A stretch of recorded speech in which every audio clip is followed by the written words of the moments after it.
into potential civil rights violations with regards to how the WNBA, its leadership, and its players are treating the Golden Goose, Caitlin Clark. Apparently, there's some jealousy that might be manifesting itself into physical inappropriate conduct. The WNBA just got caught red-handed protecting the wrong players while their biggest star gets destroyed on live television. And what league officials did when the cameras stopped rolling will make you question everything you thought you knew about professional sports. The league has fostered a hostile workplace for Ms. Clark's excessive fouling. Yeah, that's bullshit. Targeting and hostile comments from other players and owners. Ms. Clark's targeting may reflect a culture of disparate treatment. Here's what nobody's talking about. Caitlin Clark saved the entire WNBA from complete irrelevance. Merchandise sales exploded 600%. App downloads shot up 600%. Subscriptions jumped 400%. Her team tripled in value overnight. She's literally the reason anyone cares about women's basketball right now. Got people that are resentful towards her, but it's really not about her, guys. It's about what she represents. So how did the league repay her? They let her absorb 17% of all flagrant fouls in the entire league as a rookie. Think about that. One player out of 144 took 17% of the most brutal hits the sport dishes out. That's double the rate of anyone else. This isn't basketball. This is systematic targeting with a basketball uniform on. But here's where it gets absolutely insane. The WNBA didn't just allow this targeting, they actively protected the players doing it while throwing Caitlin Clark under the bus. You know, there's a very small number of men and women that actually get to live out their dream of playing a professional sport. And we have grown-ass men and women out here doing whatever they can to try to make sure that does not happen. That is the weirdest thing in the world, but it is what it is, and I'm glad that Caitlin has a great head on her shoulders. Let's start with the Chennedy Carter body check that shocked the basketball world. Carter straight up blindsided Clark away from the ball, knocked her to the ground like a linebacker making a tackle. The hit was so brutal that social media went crazy calling it out. Chicago's Chennedy Carter shoulder checking the Fever's Caitlin Clark, knocking her to the ground. The call initially deemed a common foul by officials. But here's the kicker. The referees called it a common foul. Caitlin Clark is being fouled at a record rate. Some of them are brutal fouls, and a lot of the refs are looking the other way.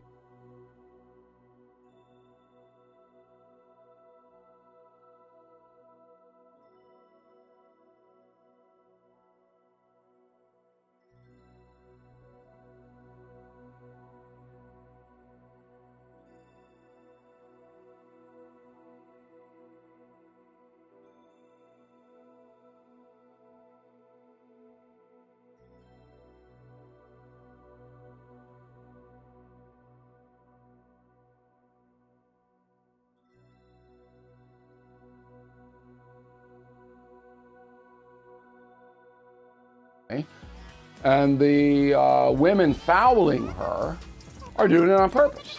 A common foul. You know what happened next? Angel Reese jumped off the bench celebrating like her teammate just won the championship. They were celebrating injuring the league's biggest star. The refs didn't even review it. They acted like body checking someone away from the ball was just normal basketball. The league had to upgrade it to a flagrant foul later because the backlash was so intense. But did Carter get suspended? Did she get fined? Absolutely not. She told reporters she had no regrets about the hit and said she was just competing. Do you have any regrets on how it happened and everything that's who it is, like I career. They'd be gone for weeks. But the WNBA, they let her keep playing like nothing happened.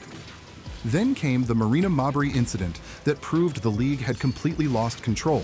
Muscling away. I mean, is that displacement? I think it is. Oh, and Marina Mabrey's going to get ejected. If the officials... Clark got poked in the eye by J.C. Sheldon, and while she's trying to recover, Marina Mabrey shoves her to the ground for absolutely no reason. This wasn't during play. This wasn't basketball. This was straight-up assault while Clark was vulnerable. The referees, they gave everyone technical fouls like it was just a normal scuffle. They treated the victim the same as the aggressor. It took the league upgrading it to a flagrant 2 the next day to admit they screwed up, but guess what? Still no suspension for Mabry. Here's what makes this so twisted. Every time these incidents happened, the referees protected the wrong players. They called common fouls on plays that should have been flagrant. They gave equal punishments to Clark and her attackers. They acted like the person getting targeted was just as responsible as the people doing the targeting. The Chicago Sky turned targeting Clark into a team sport. 4 flagrant fouls in 4 games against 1 player. That's not competitive basketball. That's coordinated harassment. When Angel Reese is jumping off the bench celebrating cheap shots on your biggest star, you've got a culture problem that goes way beyond individual incidents. But the most damning evidence is what the referees didn't call. Rebecca Lobo, former player and current analyst, pointed out that the 17% flagrant foul number only counts the fouls that actually got called. We know how much Caitlin drives ratings. We know how much Caitlin drives attention on the WNBA. And for her to come back and do it in that way. She's been tracking all the missed calls, all the cheap shots that got ignored, all the times officials looked the other way when Clark got targeted. If someone actually audited every dirty play that should have been called but wasn't, that 17% number would explode through the roof. Think about how insane this is. In any other professional sport, when a rookie superstar is getting targeted at rates that high, the league steps in immediately. They issue warnings, they hand out suspensions, they make it clear that their stars are off limits for cheap shots. The WNBA did the opposite. They normalized the targeting. They protected the aggressors. They made Caitlin Clark fight for basic safety while everyone pretended this was just physical basketball.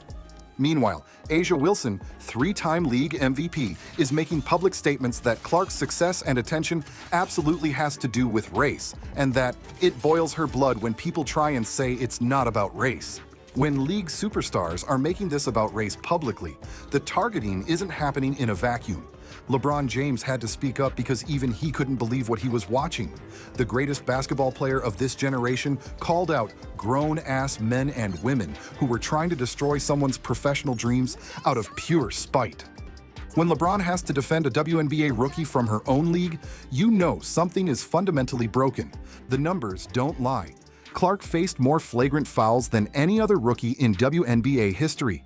She absorbed targeting at rates that would be unthinkable for superstars in any other professional league. The statistical disparity is so extreme that legal experts are calling it evidence of a hostile work environment. But here's what really exposes the WNBA's priorities. They spent more time managing public relations than protecting their biggest asset. Every time one of these incidents blew up on social media, their response wasn't to address the targeting. It was to downplay the significance and wait for the story to die down. If Caitlin Clark's civil rights has been broken, right, what does that mean? That means that Caitlin Clark is damn me gonna own the WNBA because she's gonna have a super duper lawsuit, bro.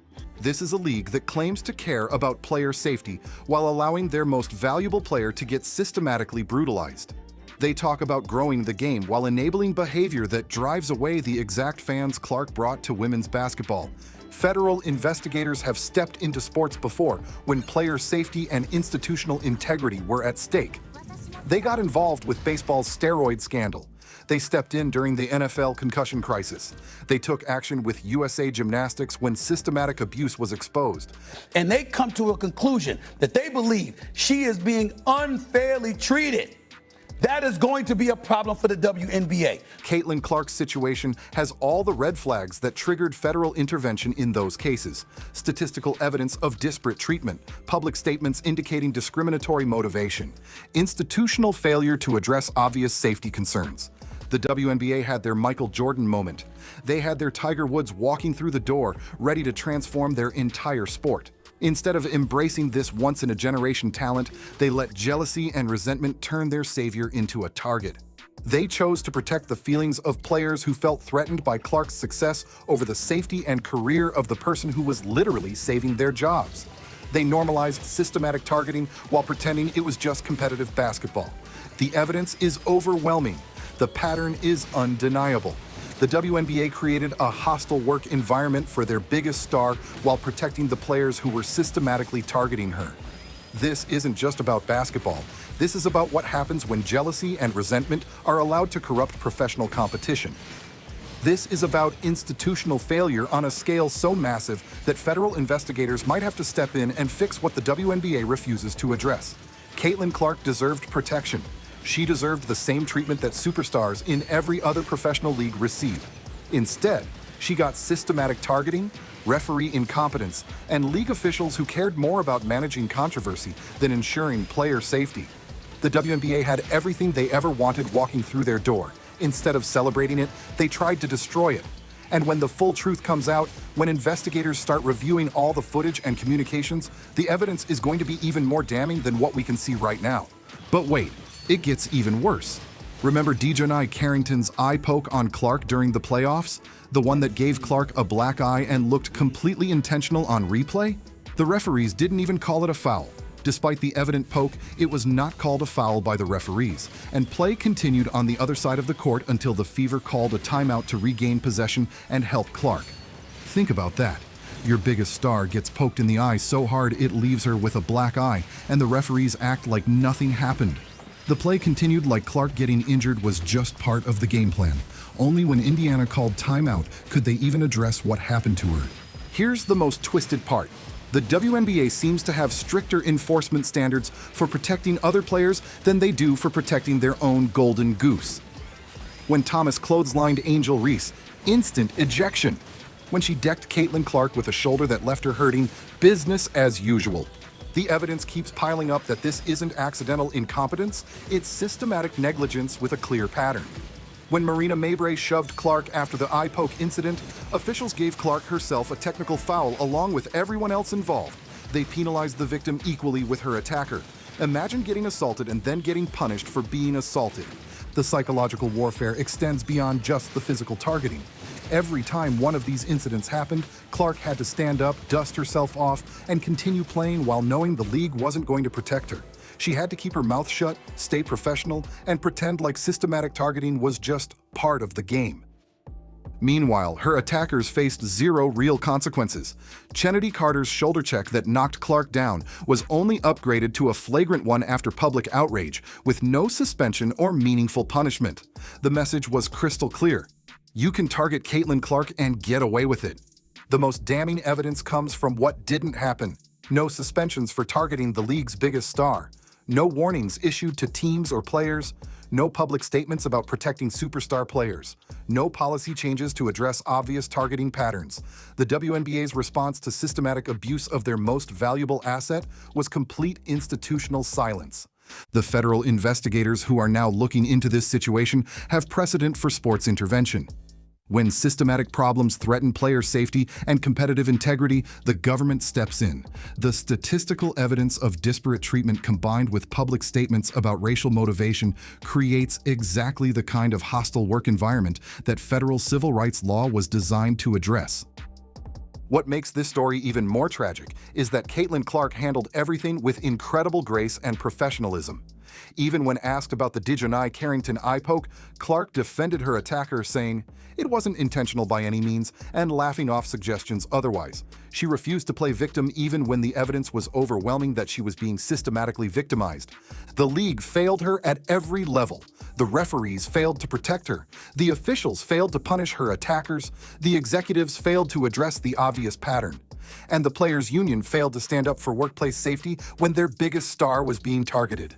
This isn't just about one player or one league anymore.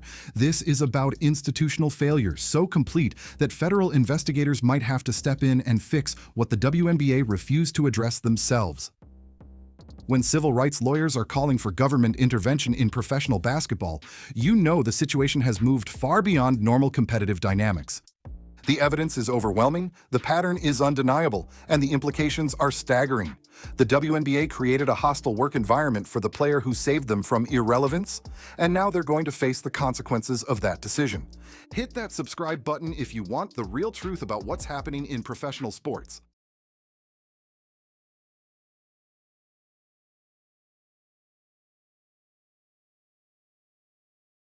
For the last 6 months, I've been working on my own NFT project.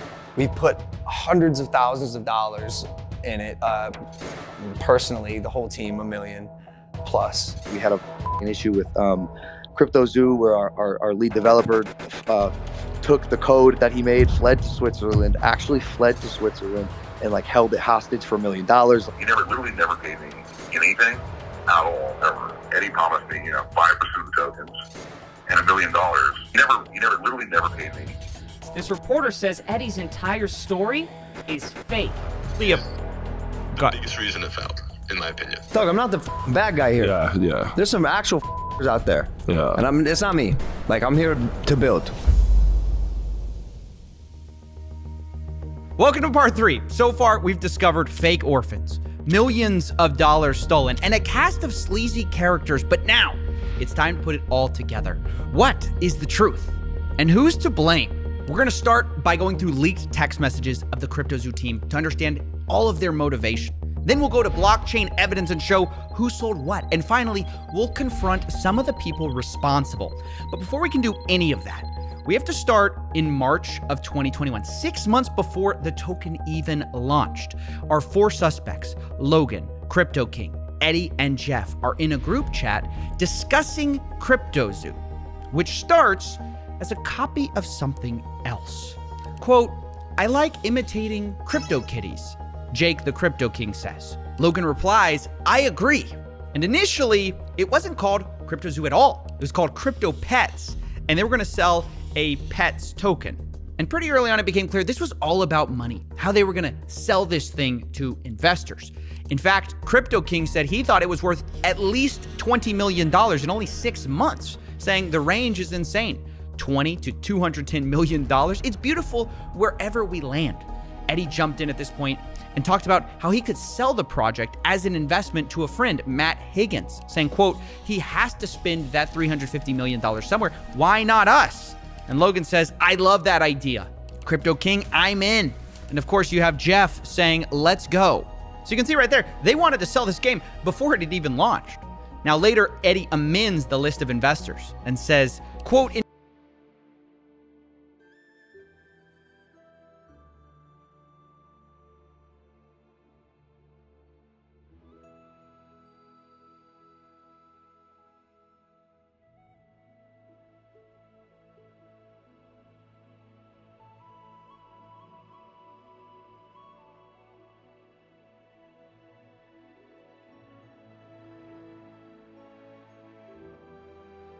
Alrighty, ladies and gentlemen, we have something pretty crazy to talk about today. And that thing is another Hoyoverse Gacha community being toxic. Boy, oh boy, who could have seen this one coming? And this type of toxicity is one that you're familiar with. It's the positive kind. And so we got this situation going on over in the official, not really the official, but the ZZZ community, a ZZZ community, giving some harsh critiques over to myself on the left over here, and a creator that you might all be familiar with, Cosmo Z.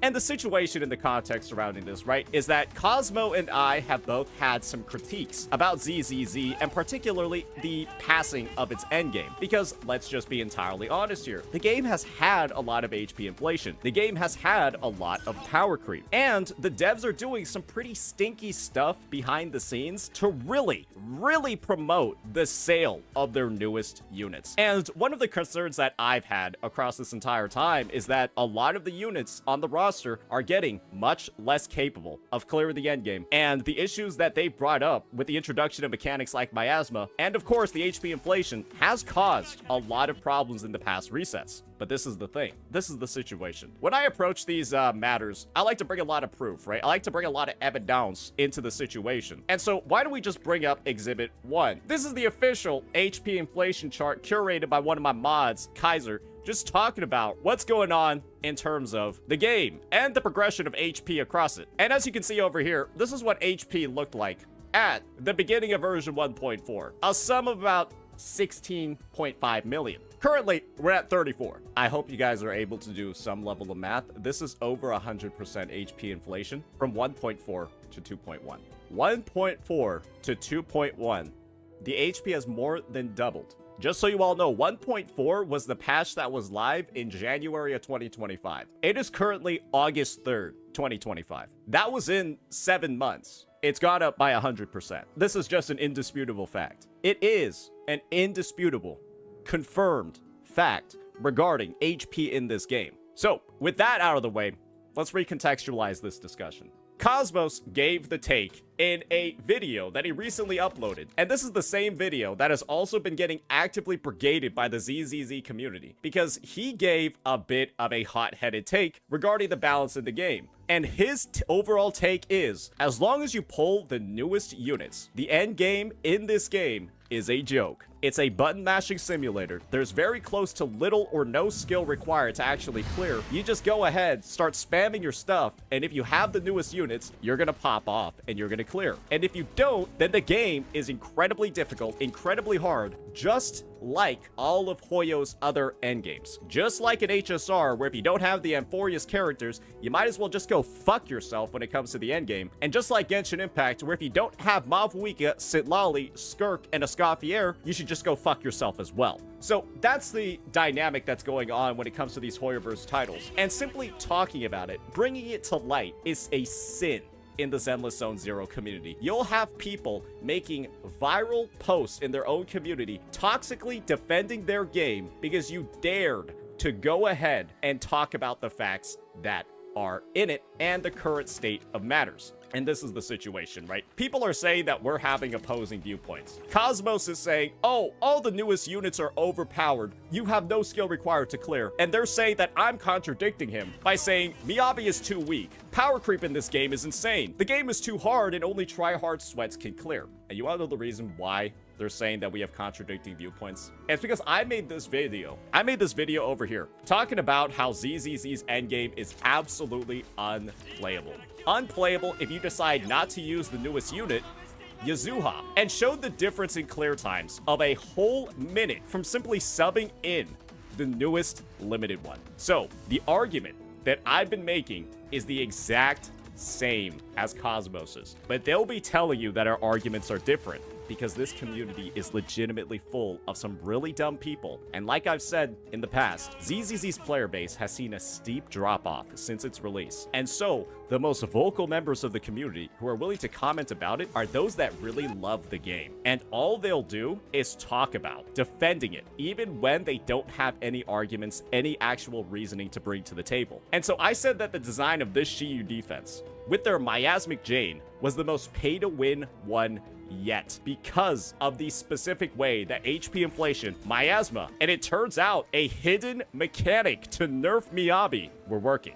This is a public post on the ZZZ official subreddit right at the end of the last reset, where that Miasmic Jane and this video came from. And in this thread over here with 1.4k upvotes, on the official ZZZ subreddit, you have people agreeing that there was a stealth nerf to Miyabi in the endgame modes. The times of disorder triggered by my anomaly teams decreased by a few. It feels like the anomaly gauge has become harder to fill. Miyabi is an anomaly character who requires her gauge to be filled up for her to deal damage.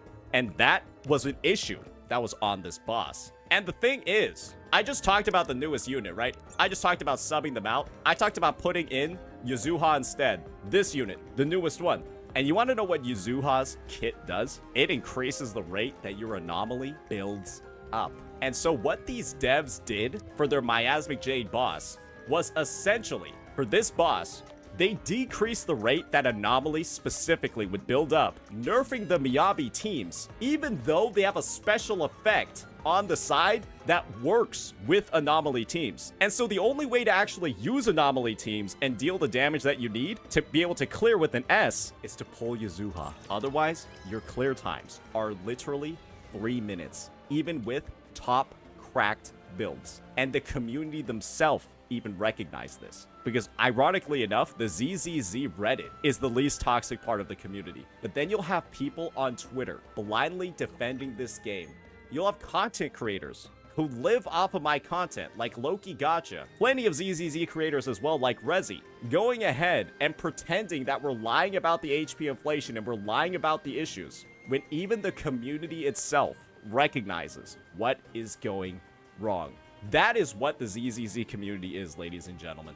That is what Cosmos is dealing with over here in his comment section, because he dared to state the truth and critique what is in this game. That is what's going to cause you to get brigaded on your videos. You want to know why this video over here of me critiquing ZZZ's endgame has so many dislikes? It got posted in this community. It's not because my audience actually disliked it. It's because any video critiquing the game gets posted into this community and then mass disliked and brigaded in the comment section. Any critique at all. It doesn't matter what it is. And especially if your critique is actually correct. Because everything I say in here, all the points that I'm making, all the issues that I have, it's literally reflected by the player base. And you want to know the best part about all of this? It's more than a regional thing. Because I've actually got proof. I've actually got evidence, ladies and gentlemen. I've actually got fucking evidence that even people in CN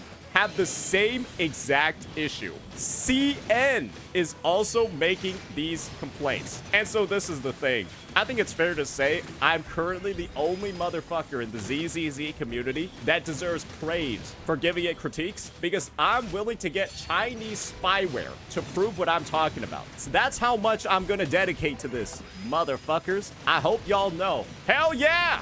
Like I said, Chinese. Let's translate it in English real fast. With this update to version 2.1 of the Shiyu defense, I believe that many people who have fought have felt that the upper limit of the abnormal savings value, anomaly, of the boss in this crisis seems to have increased. That is, the abnormal bar, anomaly bar, seems to have gotten longer. Huh! So even China thinks this Shiyu defense is fucked up. Even China thinks that what I'm saying is right. Even China believes that Shiyu defense with Miasmic Jane was overwhelmingly shilling Yazuha to get you to pull her. And you want to know the best part about all this, guys? Somebody sent me some DMs about it, right? They put up 4 links. That shit was 4 links. There's even more that I could have shown. I'm just scared of getting spyware. So what's the issue? What are we as CCs saying that's wrong? People are giving Cosmos shit for saying that when you pull the newest units, the game is too easy and you button mash and win. Which is correct, because you pull Yazuha and the Shiyu defense with Miasmic Jane is a walk in the park. I'm telling you that characters have been intentionally fucked over in the endgame modes, and you have to pull newest limited units to make up for the hidden weaknesses that these devs have decided to put in. And if you don't pull Yazuha, the game becomes incredibly difficult, even with Miyabi. And the proof's right here. And the proof's right here. You have people in China telling you that's what it is. You have people in global telling you that's what it is. But you'll still have clown content creators and clown Twitter communities actively brigading those that are just literally stating factual critiques about the game.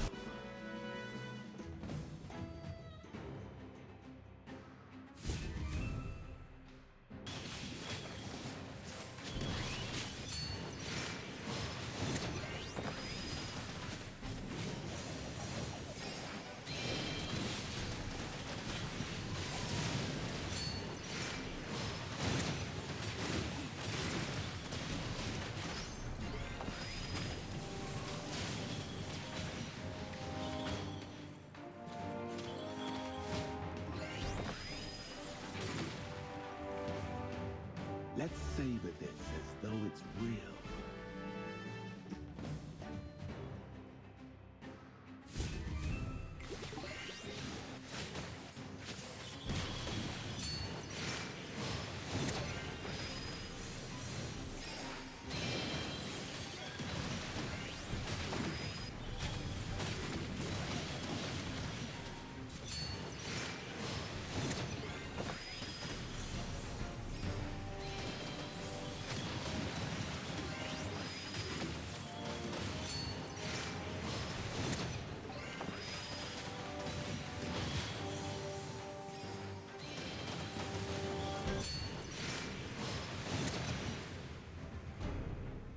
I have prevailed.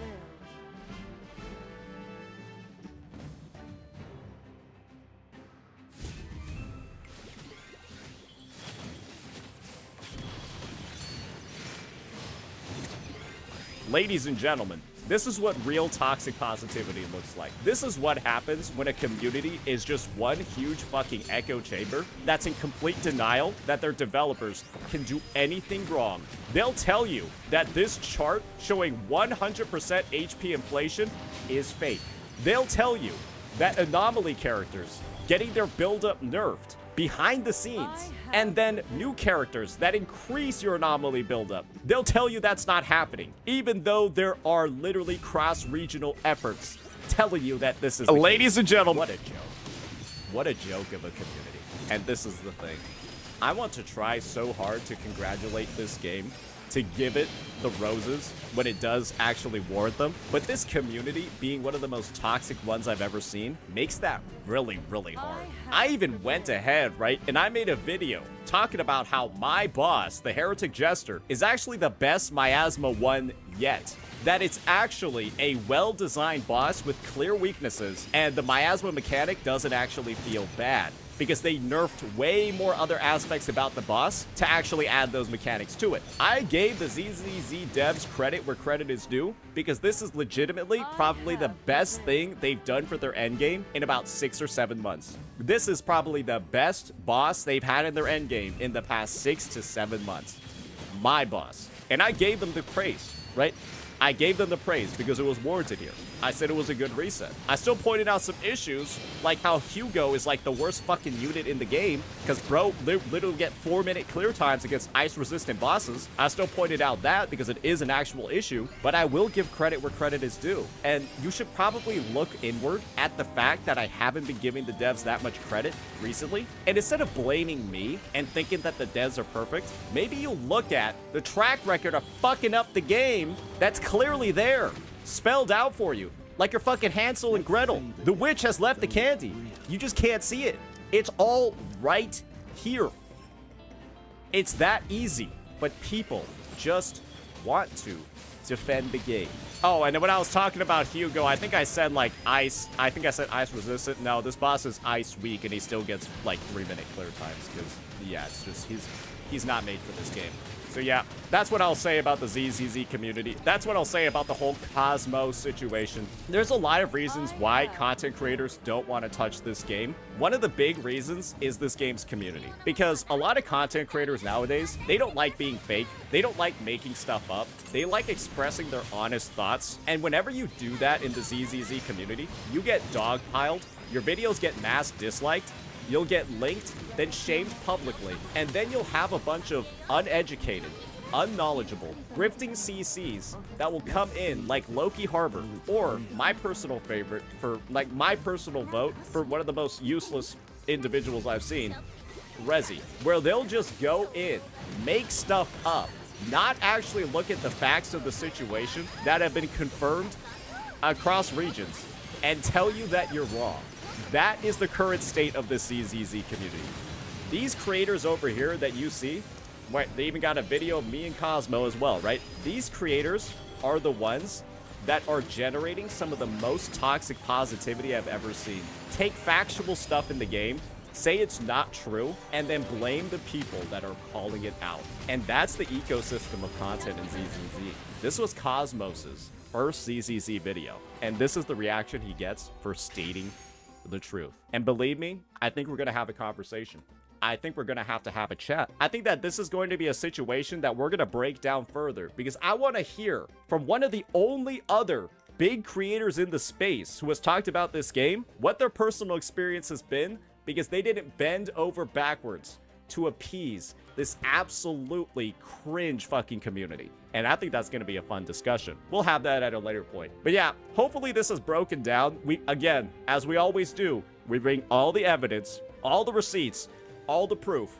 These clowns in the ZZZ community will be telling you that I'm spreading misinfo, that I'm the one making stuff up, when all I've ever done when it comes to the situation is bring the facts to the table. And one thing these little children don't like is when you tell them the facts about why their game is fucking up. Emotional maturity of a bunch of toddlers. Kind of reminds me of people that can't apologize for crashing out, to be honest. So yeah, that'll be that, ladies and gentlemen. Let me know what you all think and how much you're looking forward to our chat with Cosmo. Peace.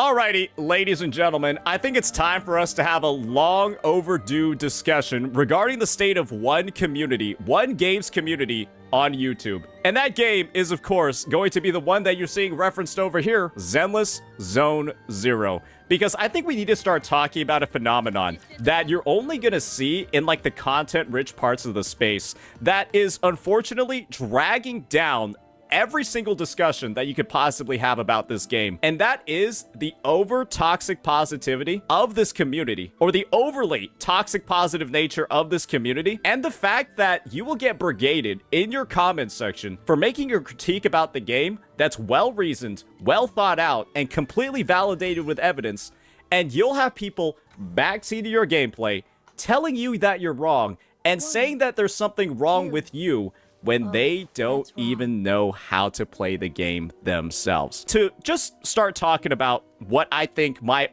overall theory on the issue is, what I'm going to present to you over here is what I call the flywheel of death in gacha games, and it's currently something that ZZZ is experiencing right now in this moment in time.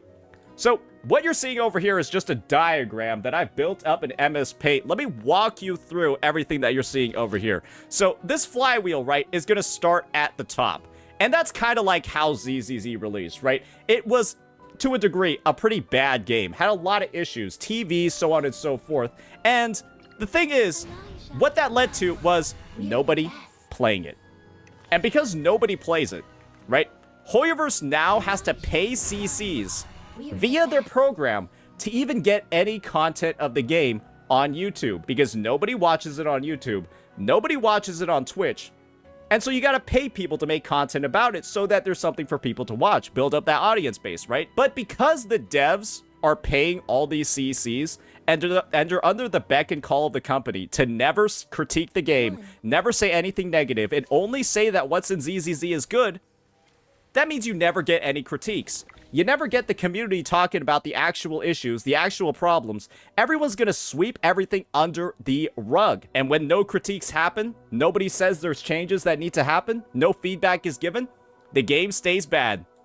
And it just keeps going from one spot to the next spot to the next spot in a vicious cycle.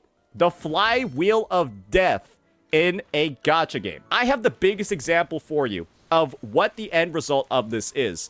An overwhelming amount of toxic positivity.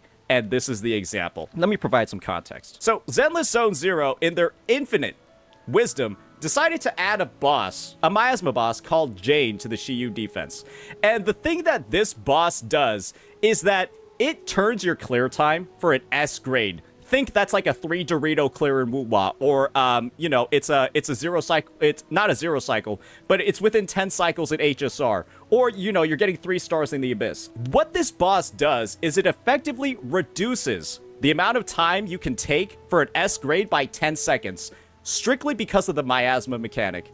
And it's also a tanky fucking boss with a lot of evasive maneuvers, and at the end of the day, requires damage levels so absurdly high that the best way to do it is to just pull the newest limited character. And if you want to see firsthand what the experience looks like in-game, just take a look at my live reaction of this. You see the boss is over here, right? I know it's somewhat hidden by the camera, but we're at about 14 seconds left until an S rank clear, and we should be able to do it.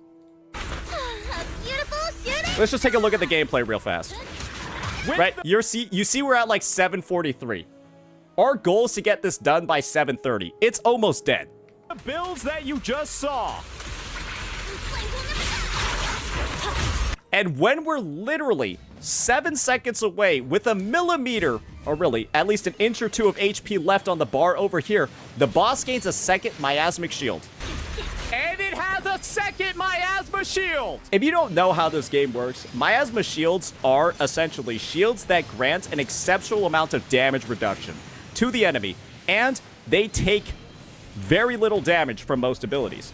Miasmic shields essentially just delay your clear, don't allow you to deal damage to the boss, and reward you for getting through the bar with a little burst of damage at the end. Do you want to see how long it takes me, because of this miasma shield, to get through the rest of the boss's HP? You see over here, 2 minutes 25?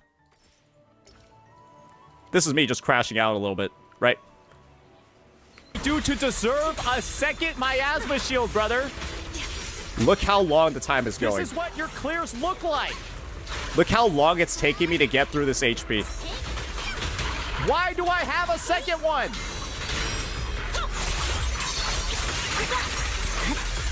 This is the mechanic that ZZZ players have been shilling since version 2.0. They've been shilling it, saying it's just a skill mechanic. Oh, it rewards skillful players. No, it just punishes those that don't have the newest unit, that don't have the signature weapons, that haven't paid money on the game, because they just get fucked over with another one right before they're about to get an S rank.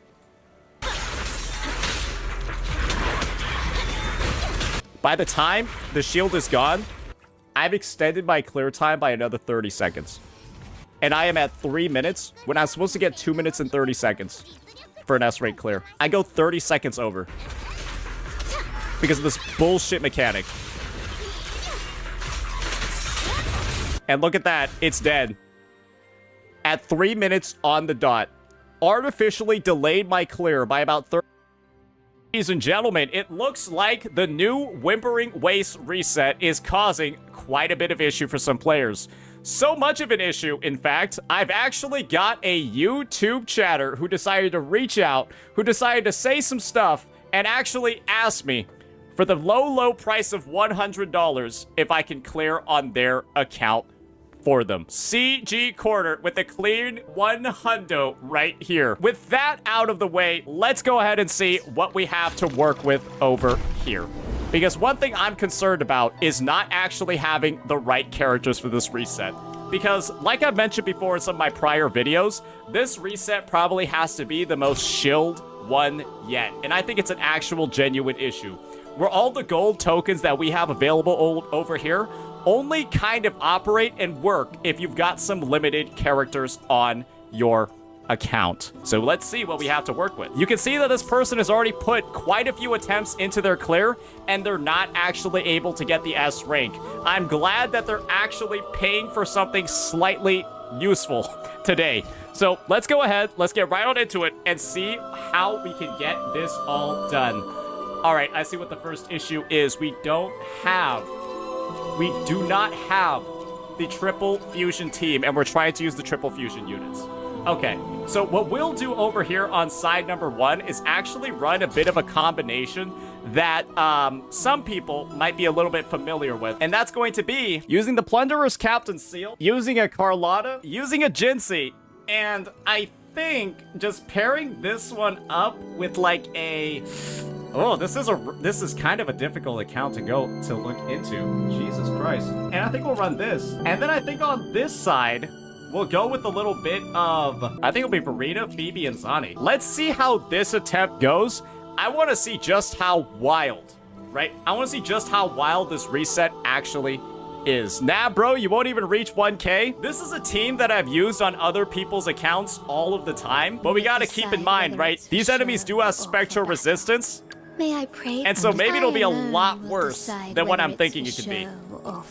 And just as a note, this is the S2 Carlotta, S0 Jinsei, S3 Verena, S0 Zani, and Phoebe. Okay, so only the Carlotta is kind of like turbo juiced over here. That's just something to keep in mind. Let's also make sure we transfer over the weapons as we need them over here. The Mortifi team looks like it's fine. It looks like it should be usable. We're just trying to get the clear over here. So let's maybe change up the game plan a little bit. We only need to focus on one team because I'm 99% sure this one will get the job done. The battlefield is dynamic.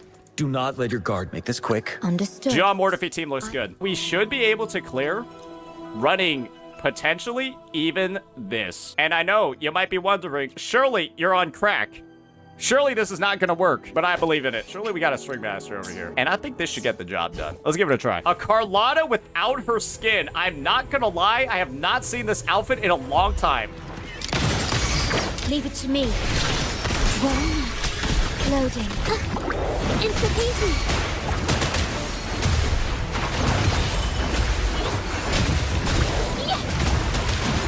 A new tech. My compliments. Okay, all right. You will yield. Still recognize me. Glory We're to doing my our first mark. rotation without actually having any of like Storekeeper's buffs active. But we're able to like time up some of our stuff in a pretty good way. Still leave it to me. Recognize me. Look in war with time. Here we go.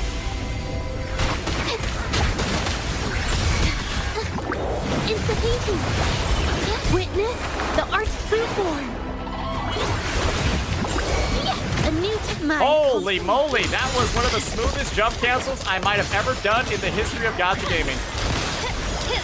Okay, wait, where's my Carlotta stuff? Brilliance lights the way. Victory favors me. Running won't save you. And now we just gotta hit the big boom. Still recognize. Oath from the heart.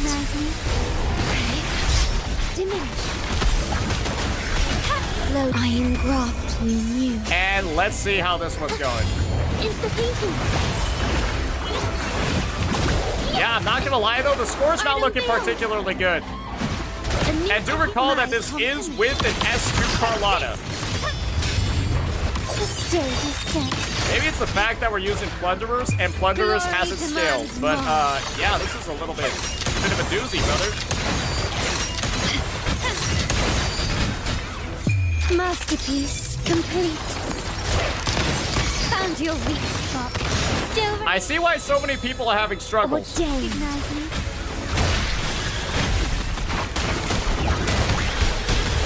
Astral modulation. So maybe Plunderers is kind of an issue, right? Capture the spark. Anita, my compliment. Brilliance lights the way. Victory favors me. Improvise. A new era awaits. Take this. We got 2,000, which is kind of the minimum score that we needed. I think we can still clear it, but it's going to be close, and I really expect a better time with a team like that. We got a 2.5 before I tried it. Surely we can get a 2.5 again, right? What life is in everything. Fury boil. Shut. Lend me your silence. Inferno. Ready for battle. Unstoppable.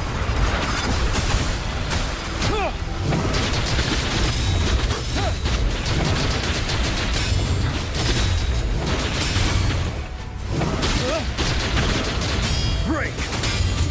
Leave it to me.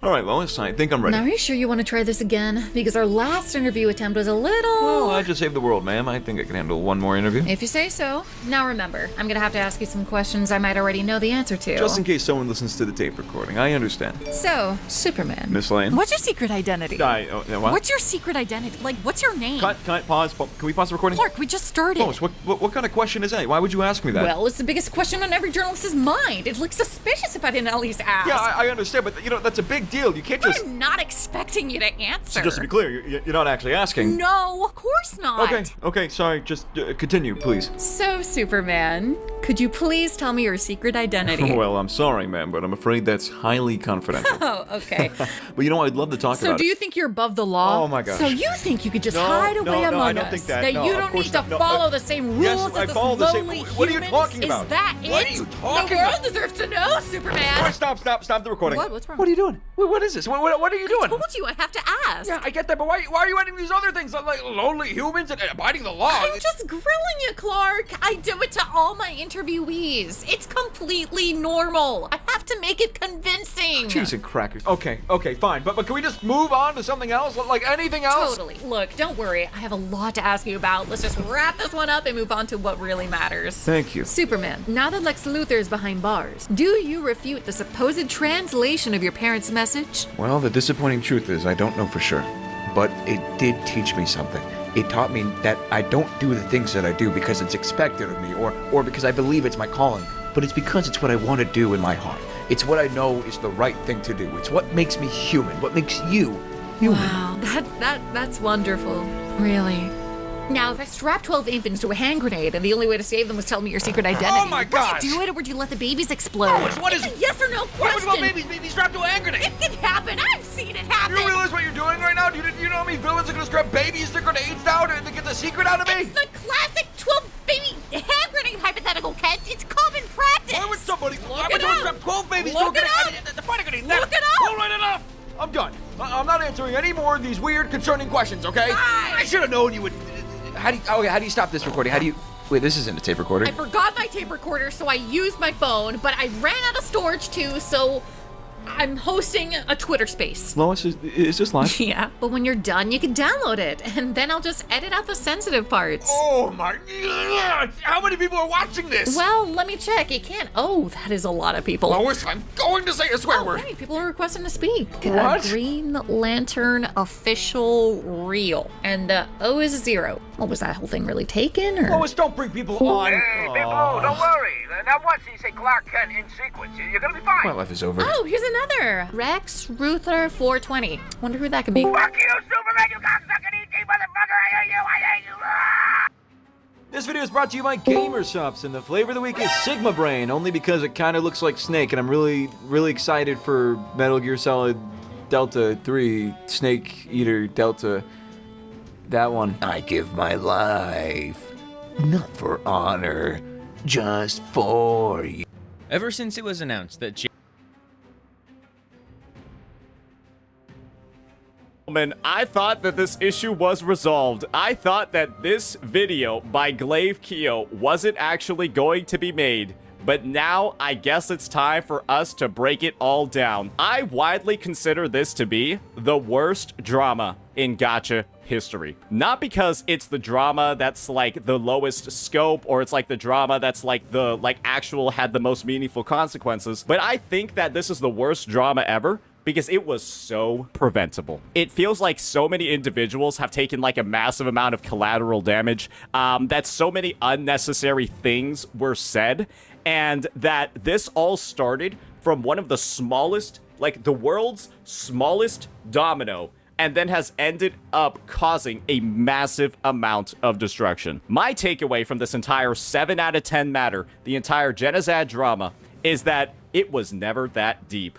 It wasn't ever that deep, but people made it deep. The CCs made it deep. Naturally, right, the viewers reacted to the CC, making the issue way bigger than it needed to be. And now we're in a crazy situation right now where the end result is me getting blamed for everything as well, even though I was never even involved in the issue.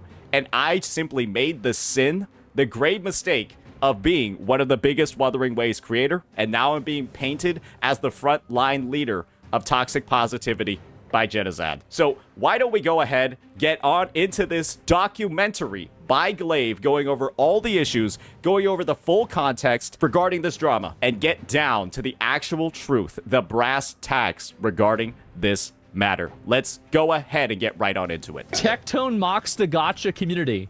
We gotta let them know that we're in charge. We're the Gacha community and we're proud. We gotta stop these bad guys in this community. They didn't like this as much as me. We're gonna take their channel down. Gacha heroes assemble! I'm gonna make an internet meme. I'm gonna make an internet meme on this guy.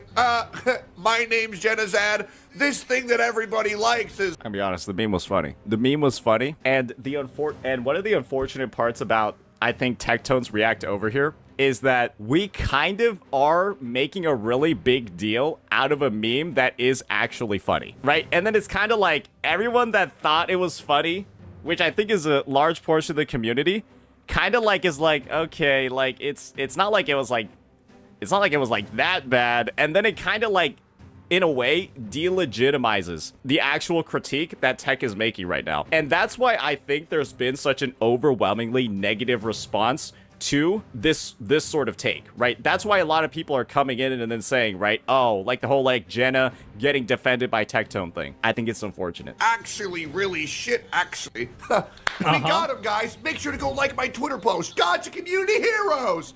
Good Lord. Jesus. This is all of this. I want you to understand that these are all grown, middle-aged men. You'd be surprised. I'm pretty sure there's a bunch of 12-year-olds in the mix as well getting mad. Okay?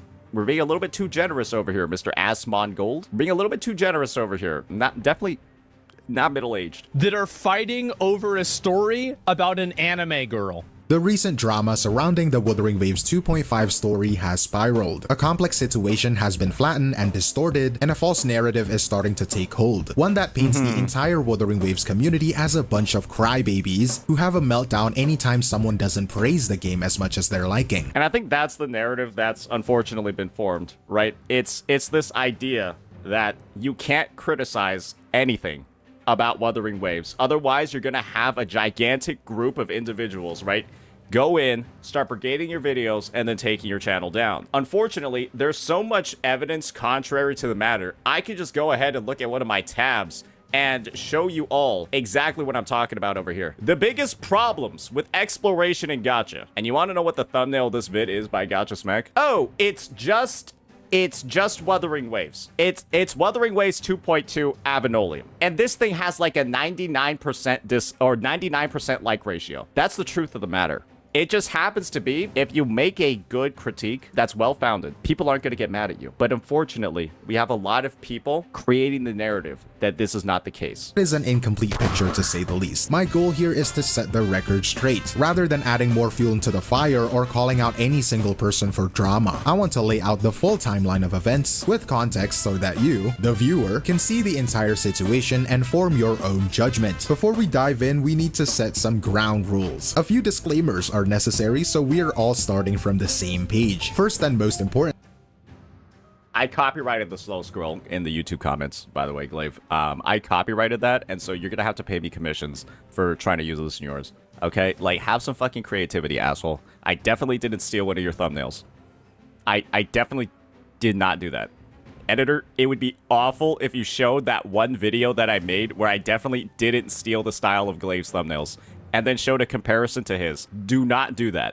This is not an excuse for harassment. Going out of your way to insult a creator as a person, to send them vitriol or threats, This is the unfortunate thing. When it comes to the gacha space and when it comes to memes, oftentimes people can mix up legitimately like funny jokes and then, you know, a bit of like a pointed discussion on the ongoing matters and then view them as harassment. I'm all for have a little bit of fun with stuff. Otherwise, you're just being like, you know, like a depressing person. But like, don't go ahead and get to the point where you're like, you know, actually genuinely insulting people, right? And then say like, you know, wishing awful things for them, all of that stuff. There's a difference to all those actions, and there's clearly a line that you shouldn't cross at various times. And this is a situation, right, where I think it's very easy for people to cross the lines without knowing. But yeah, just don't fucking get to the point where you're like, you know, I mean, just think about situations, right? Don't be like a Mr. Pokey comment section. that is never acceptable. This video is an analysis of public actions and their consequences. Second, two things can be true at once. Going out of your way to insult a creator over their personal rating of a video game story is, frankly, cringe. It is counterproductive. But at the same time, Genazad's reaction to the initial criticism went beyond a poor response. And this is the thing. A direct reaction to his overreaction isn't really that big of a deal, right? You're allowed to feel upset if somebody insults you a shit ton. And you're allowed to make a response if somebody insults you a shit ton. But there is a limit to the amount of self-defense that's legal. For example, right? If somebody pushes you on the street, knocks you back a couple of steps, I'm pretty sure in most states, you're legally allowed to, like, take a swing at them. I think in most places, if somebody does that, you're legally allowed to take a swing at them. But you're not, like, allowed to kill them. You're not allowed to, like, beat them to death afterwards. But you probably could take a swing back and then be like, all right, stop touching me, bro. And again, this is not legal advice. That's why I'm saying I feel like you can. Because, well, depends on how hard they pushed you, right? And so it's just, does the reaction warrant the initial action in the first place? And I would say, yes, calling him a clapped walnut and then spamming 7 out of 10, or like didn't watch the video, didn't pay attention, I'll call it a 7 out of 10. That's not a crazy overt overreaction. That's just a regular fine one to have. Bonds. It became an incendiary escalation that poured gasoline on the fire. We will Yeah, that was Genozad's response to a T. We'll be looking at both of these things. And finally, a personal note. Some of you might know that I have in the past defended Genozad during a separate incident where people were using a vulnerable moment of mine to attack him. But Genozad is here too, bro. What? Says he care, but hasn't even E6. You, man. I cried like a mother, man. That was a completely different situation, and I defended him because the attacks were unfair. W. Glaive. I think that really shows a testament to the actual Kurobot community. Because you did have a couple of retarded apples, right, that were trying to use Glaive's stream moment as a way to throw stones. But the thing is that, well, let's just be honest here, that the Woo-Wah community self-policing itself didn't use that clear, obvious bullshit bait to add fraudulent evidence to the issue. They didn't use it. Part of that is because of Glaive, but I think part of that is also because the community can tell when like shit is kind of fucked up, it's a little bit stinky, and not really, you know, promote that sort of stuff. What we are discussing today are his own public actions in this specific conflict. The two are not related, and my goal is to be as fair as possible to the facts. With that foundation laid, let's get into what actually happened, and the story begins in an unexpected place, with a victory. To understand why things went so sideways, we first have to understand the community itself. There is a unique dynamic between the Wuthering Waves player base and the developer Kuro Games. Through a well-documented history of the developers listening intently to feedback and rapidly improving the game, an unusual bond was formed. The community feels less like simple consumers and more like protective stakeholders, deeply invested in the game's direction. That's the relationship that most people playing a game should actually have with their developers, right? Specifically a live service game, or really not even a live service game, but a game that gets updates. That's what most people actually are familiar with when it comes to games, because there are oftentimes like situations where people take the norm that's in the Hoyoverse titles, where the devs literally do not give a fuck about you, they only give a fuck about your wallet, and they will actively do things that make your gameplay experience a piece of shit because it will help maximize the income that's coming in. And so, that's why things like Genshin Impact still having locked talent mats, randomized weekly drops, all of that stuff is still in there. And it's just that sort of reputation is what's in Gacha at the moment, because Genshin, with its dog shit player, player feedback implementation, has set the standard. They've set the norm, and that's what people have expected in the Gacha space. And so it's weird. It's strange to see a company like Kuro and a game like Wuthering Waves do literally the exact opposite and put in more QOL in 1.5 years than Genshin has done across half a decade. Heading into the 2.5 update, all of that investment was focused on one thing: the story's antagonist, Prolova. There was a very specific widespread fear. In gacha games, there is a predictable pattern where a compelling villain becomes popular, gets a tragic backstory and a change of heart, and suddenly stops being a villain so they can be sold to you. Y'all remember the Marco de Meatball situation? Don't worry, guys. I think Marco and I are on good terms. He got a little bit upset before on stream because I said, okay, he's being a little bit dramatic here by saying he's gonna quit the game if Prolova isn't characterized in the way that he wants. He got a little bit upset by it, but I think what it did was help build up a shit ton of hype for his reaction to the quest, because people now then really wanted to see, how is this guy that's threatening to quit the game, how is he reacting to it? Is it actually like a good quest and all of that? And so, honestly, I'm gonna be real. I feel like we really helped out on the marketing side over there. And I think as a result of that, right? And the fact that I was just like, I actually agreed with his take too, right? All that. I think we're good. I think we're good now. He was giggling when my name was brought up on his stream before.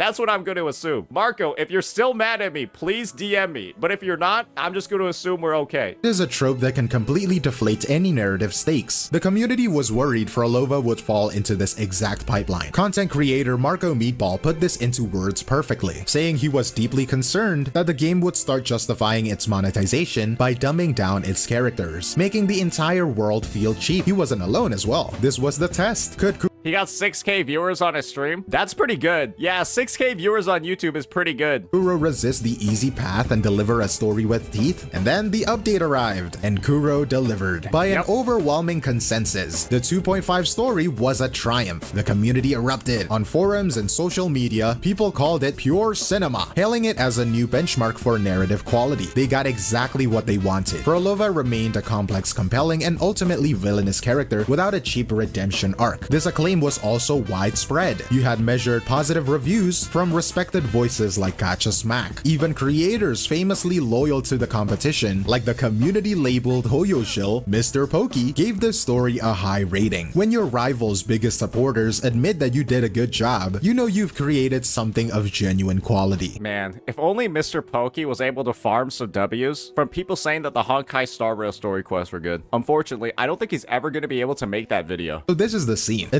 deeply invested community celebrating a shared collective victory. The 2.5 story transcended being simple content and became a symbol, a testament to their faith in the developers being rewarded. It is important to establish this baseline because it shows this was a community celebrating, not one primed for a fight. Into this atmosphere of near universal praise, the first real note of drama appeared, coming from a content creator named Genizad. Sorry, let me just take a look at this. Yes. Ooh, that's rough. All in a day? Glaive, what'd you do, buddy? What were you up to, bucko? Ooh, this must be a spicy video, isn't it? I feel like a Minecraft villager. This is where the story actually begins. To understand everything that follows, it is critical to be precise about how it began, because the popular version of this story gets it wrong. Genizad streamed his playthrough of the story quest, and according to numerous accounts from his own audience, his engagement with the story was compromised. A lot of people are spreading the narrative that Genizad's feedback wasn't from his actual audience. It was from a bunch of Hoyo shills that were intentionally a bunch of Kuro bots. Sorry, I got the tribalistic slur wrong. It was a bunch of Kuro bots going in and then Brigadia's comment section, right? But when the comments are saying stuff like, Genizad, I just wish you locked in as much for this Wuthering Waves story as you did for your Limbus Company playthroughs. Well, let's be honest here. Does that sound like somebody that is a Kurobot if they're comparing it to fucking Limbus Company? And the answer is probably not. And this is like the unfortunate part about the situation is that Genizad's deleted that video, right? He's deleted the video that's contained all of these comments. And so the only way for you to get any perspective at all on the situation, it's to watch my video where I previously covered the issue. And right now, this is the only video on YouTube that shows that comment section. And then when we get into here, this is the worst comment on there. No amount of good storytelling can save a clap CC that has the attention span of a walnut. That's the most offensive comment on there. And this is the specific one where it very kind of clearly lets you know that this is a lot of his own viewers. It's just he never locks in the Woo-Wah story for some reason like he does with Limbus. It's double standard. And that's kind of just like it, right? Maybe I'm tripping. Maybe I'm just gaslighting everybody here, but I don't think you make comments like this unless you frequently view somebody's content. The idea that somebody would fake being a viewer to make a comment like this is like, that's so schizo. That's like so schizo and so off, it's kind of unbelievable. So unbelievable to the point where expecting it to be the actual truth of the matter without any evidence is fucking ridiculous. It's crazy. And so that's why that take, right, that it isn't his own viewers is so off base. And ladies and gentlemen, this drama is apparently so bad that it is going